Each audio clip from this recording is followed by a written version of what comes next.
Hey guys, and welcome to another CaravanSA video.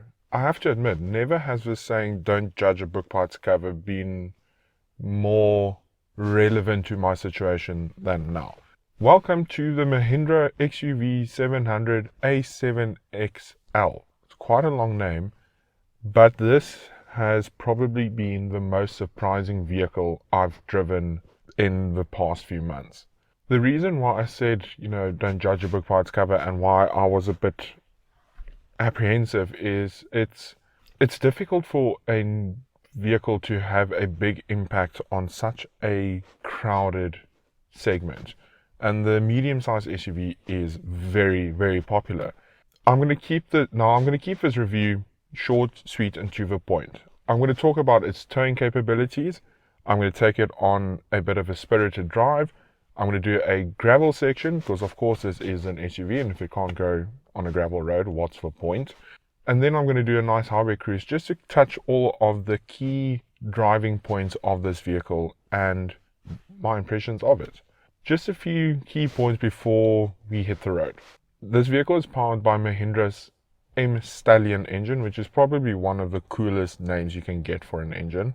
Their diesel engine is called the M Hawk, which you can find in the Scorpio, for example. The M Stallion produces 149 kilowatts and 380 newton meters. It's a 2-liter turbo petrol engine, which is mated to a 6-speed automatic transmission. How that gearbox is going to act, we'll find out. I'm especially interested to see not so much a spirited driving, because it's not really what this car is made for, but how it acts when you're just city driving and cruising on the highway, because that's where this car will be used most of the time. Another reason why I was so surprised is the quality and the fit and the finish and the level of luxury that this interior offers.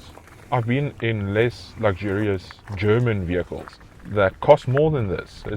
It's incredible. In the front, you've got two 10.25-inch displays, one infotainment, one driver display. Combined, that is 20.5 inches of screen real estate. You've got a almost race car inspired steering wheel with like a bit of a flat bottom. I will admit the control area is a bit thick for me, where I tend to naturally place my hands, but that's just something you will get used to over time with it. You've got this gorgeous ivory leatherette interior, which pairs so beautifully with this midnight black, which is actually dark blue, but close enough. Mahindra, I'll give you a pass on that. The combination looks gorgeous. You've got your dual zone climate controls, and then some of your more driver and safety related buttons like a hazard and your 360-degree camera, which is amazing, and a button to turn the screen off. You also have wireless charging, which is a massive benefit, and 2 USB charging ports. So without further ado, let's jump on to our first section, which is a bit of spirited, twisty tar road driving. So foot on the brake, start button is next to the steering wheel.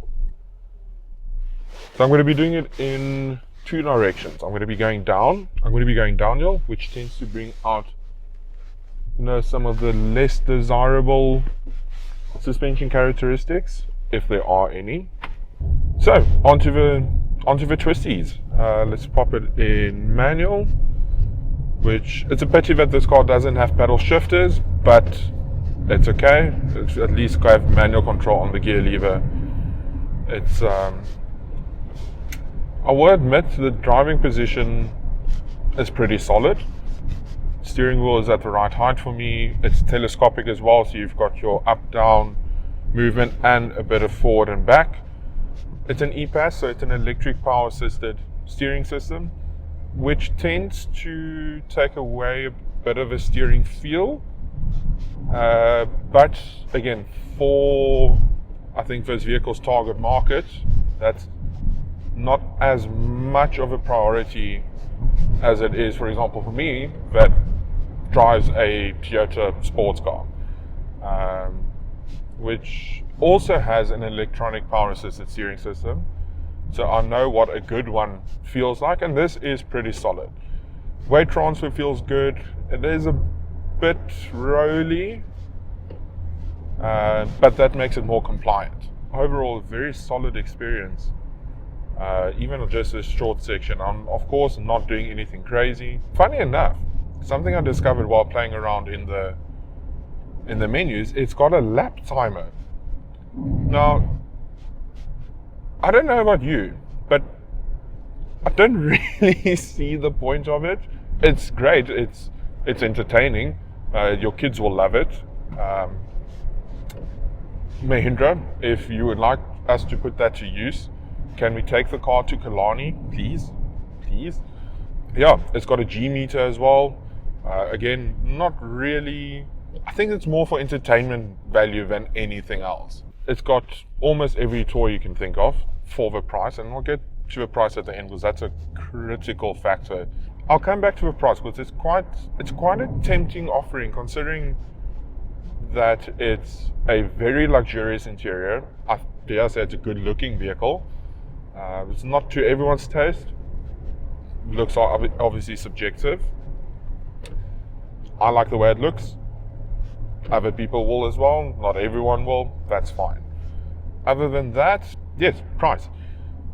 I think it's quite a tempting package at current retail value is 559,999 Rand, which for a 7-seater, I forgot to mention that, the A7XL is a 7-seater. Let's give it some beans here, see if it can carry some momentum.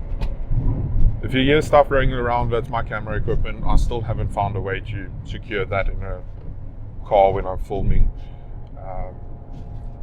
But I think it's a very good value proposition, considering the interior, considering that you've got LED headlights, so many driver assists, which I'll come back to when I do the highway section, when I've got a bit more time to focus on stuff like that. I think it's just an amazing value, considering what vehicle costs these days. Now, whether you are a supporter of Mahindra or not, you cannot ignore the value that this vehicle offers. It's very, very, very good. Paddles would have made it better, just from a bit of a livability and a safety. I don't like taking my hand off the steering wheel. It's, again, this is now, I'm maybe doing what the vehicle's not been designed to do, but, you know, it's good to know that you're in the middle of nowhere, your wife is in labor, random example, that the car can at least stand its ground, that if you need to get somewhere quickly and safely, you can do it. That is a very short section, I will admit, but it's off camber, it's on camber, it's undulating, there's dips, there's rises. Little Mahindra did very well, I must say. For considering that it's not running 20-inch low profile tires, the tires with Bridgestones that are on it have some decent sidewall to it. So it's pretty good. Rides beautifully. This is a very bad road. Twisty, spirited driving, approve. Other way around. So I'm actually going to do another quick rundown, because the section of gravel road that I want to do is conveniently is at the bottom of this hill, which is amazing. I'm genuinely surprised by this little engine. It's a 2-litre turbo, as I mentioned, 149 kilowatts, 380 newton meters. Probably don't need to repeat that again, just in case you missed it. It's a peppy little engine. The gearbox,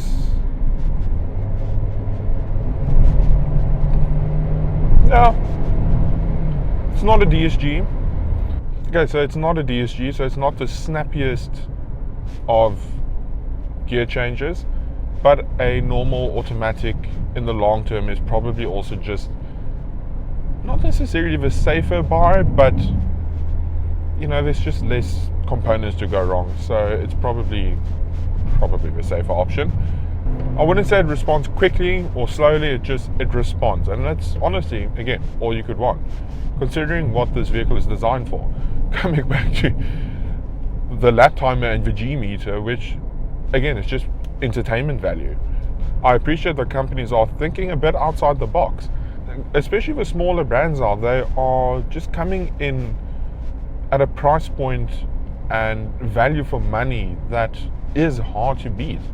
And taking their reputations in the past into consideration, I think they've made massive leaps and bounds to improve the quality and the reliability of their vehicles. It's not a risky purchase anymore. The infrastructure is good, and I'm not just talking about Mahindra specifically. You can now genuinely consider one of these vehicles as an alternative to your Japanese and your German vehicles. It's good value for money, and often I think they're actually better cars than their more mainstream rivals. So we've just gone onto the gravel road. We've had quite a bit of rain over the past week here, so it's nice and compacted, it's nice and hard, it's not too slippery. I'm not going to be doing anything stupid. This is more just about ride quality. I'm actually going to pop it into drive again so that I don't have to worry about changing gears. It's more going to be about ride compliance, suspension, just how the vehicle acts. Obviously now quite potholy, it's quite sink blot is a nice Afrikaans word. It does quite a good job. I'm doing 60 k's an hour. I haven't driven this car off-road at all, so I'm not going to be going much faster than this. At least not on this first one. Maybe on the return I'll go a bit faster. It's relatively well planted. The tyres are around 2.1 bar at the moment, so not ideal for a gravel road. But I wanted to replicate what a typical scenario with this vehicle might be. Is, you know, you're going on a road trip with your family and you maybe encounter a gravel road that was a bit unplanned. So you don't necessarily have the time or the tools to deflate tires because you don't necessarily have a compressor with you. But it feels very good. So obviously there's a lot of noise going on, because you can't avoid noise. It's very difficult to manage noise on a gravel road or on a rough road. But yeah, so far so good. Got what I would consider more off-road biased all-terrain tires on, even more so than some of the bigger SUVs come with, which I'm actually quite surprised about. I would have imagined that these would come with quite a highway terrain based tire. But no. And the result of that, the benefit of that, is it's got good grip. I mean, I'm obviously doing some stuff you shouldn't be doing. We can do a bit of a braking test. I'm just going to bring it down a bit. So it levels out a bit here. Let's see what the ABS does. Okay, 3, 2, 1. Pretty good. That was downhill as well. That's worth considering. Steering wheel stayed straight despite the bumps. So, no, good effort from Mahindra there. I would be very happy to take on some long distance gravel roads in this vehicle. So while we make our way to the highway section that I plan on doing, I want to talk a bit about the towing. There's not much to say. It's got a factory fitted optional Bosal tow bar. It's got 1,500 kilogram towing capacity, which is good enough for most bigger trailers, small Fenters and stuff like that. Obviously not a problem at all. But caravan, I think this would be a very nice towing vehicle for a caravan. I may have just put the wipers on instead of the indicators. Speaking of indicators, it's quite a cool little feature is that when you put the indicator on, it enables the camera on the side that you are indicating, the camera that's under the mirror, and essentially gives you a curb view while you are turning. Now, that would probably be more handy for tighter parking jobs, not just turning at a four-way intersection. But it's a cool feature to have. If there's maybe a pothole somewhere that you want to avoid, you can make sure that you do. Speaking of cameras, every angle is covered. It's got a 360-degree camera, reversing camera, which not only shows you where the rear of the vehicle is going to go, but also the nose, which is something I haven't seen before. And that's a very, very cool feature, because often you'll reverse and you're so hyper-focused on what's going on in the rear, because at the end of the day, you're reversing to move the rear, that you often forget about the front of the car. Very cool feature, going to help out a lot of people, especially if it's their first time owning a larger vehicle, say compared to like a small hatchback. Because I think that's like the natural stepping stone for someone that's buying a car like this, is it will be a hatchback or a small sedan, and then they come up to this. Don't think you'll regret it at all. It's got a whole suite of driver assistance. It's called the Advanced Driver Assistance System, or ADAS or ADAS or something along that line. I'm going to go with ADAS. But adaptive cruise control, lane keep assist, lane warning, blind spot monitoring, collision warning. It takes me back to my intro where I said don't judge a book by its cover. I was very apprehensive about this vehicle, but I will admit I was wrong. I'm pleasantly surprised. So we're coming onto the highway now. For those of you who know Cape Town, it's the N7, or the West Coast, well, not really the West Coast Road. West Coast Road is one down, or one further, but it's the N7.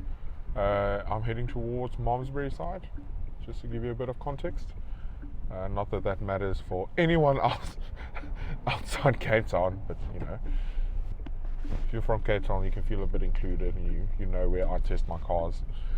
So the idea of a highway test is just to see what it feels like cruising at 120 k's an hour. You know, how is it affected by wind? It's not the windiest day, which is a bit of a, I'd say a let on. I'm not complaining. It's end of May. It's actually a very pleasant day. Oh, am I ever going to get over here? But anyway, yeah, it's just to see what it feels like cruising around 120 k's an hour. Noisy Honda. I say Honda, I think just like all Hondas are noisy at this point. So I'm going to put on cruise control.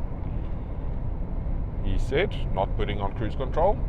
Control's now on. Lane keep assist is on. Now, what I'm going to do now, you should never do, because this car does not have autopilot. But I want to see what happens if I take my hands off the steering wheel and see how good the lane keep assist is. Okay, I have to interfere a bit there. There's a car. Let's just straighten it out a bit. Okay, so now I'm in the lane, 120 k's an hour. There is a vehicle in front of me. It should start braking if it sees it. I'm just going to cover the brake anyway. Yep, slowing down aggressively. Other than that, I'm now doing 88 k's an hour. I love this gauge cluster. It's beautiful, it's crisp, it's clean, it's full HD as far as I know. Beautiful graphics. What I also quite like is both on the speedometer and the rev gauge, it only shows you, so like for example, I'm going to drop it down to 80 just to make it a nice even number. I'm now doing 80 k's an hour, so I can see 60 and 40 kilometers an hour underneath, and I can see 100 kilometers an hour above. Other than that, it's essentially blacked out. So I can only see the relevant information, which is amazing. After a while of doing this, you start to develop a bit of a knack on, you know, even though I'm not towing anything, I know how the vehicle is going to act when I tow, or if I were towing something. And I can confidently say I think this will make a very competent tow vehicle. Another very nice feature, the sky roof. This might be horrible for audio, but let's do it anyway. I am a sucker for a panoramic roof, or a sunroof, or a convertible. I think again it just adds to that entertainment factor of the vehicle, which is something they pitch very heavily on the vehicle's product page on their website. Is it's supposed to be an entertaining vehicle, not just an A to B mode of transport. They want you to be entertained, they want you to be safe, they want you to be comfortable, and I think all of those boxes are ticked, and not just ticked, they exceed your expectations again for the price point. Now in terms of fuel economy, Fuel economy is a difficult thing to test because this is not a flat road. It's traffic, it's wind, it's, there's so many factors that you need to take into consideration when testing fuel economy. I also just had a very, very spirited drive, which will obviously ruin your fuel economy figure. But since this vehicle had been delivered, someone else also drove it briefly. With my little spirited drive, it is displaying 10.1 liters on 100 kilometers, which for a 150 kilowatt, 400 newton meter engine, do I think this gives the competitors a good run for its money? Yes. Do I think it gives your more mainstream competitors a run for its money? Even more so. When you compare it to other similar offerings, it's, price is about on par. But when you start looking at your German and your Japanese alternatives, this might be the one I would go for. Go take one for a test drive. It's obviously, don't just buy a car blind, but I think you'll be pleasantly surprised. And feel free to, if you do take one for a test drive, post a comment down below. I went for a test drive. Let us know your thoughts. We would love to have a conversation about the vehicles that we test and see what your average consumer thinks about the vehicle. Because again, our time with it is very limited. If you bought one, even more so, please let us know what your experience has been. But on that note, I think that's my story. Subscribe to the channel, subscribe to our newsletter. We are going to be doing a towing trip with this vehicle. If you do want to see what our thoughts are on the vehicle when it comes to towing, please keep an eye on our newsletter so that you can see when that story is launched.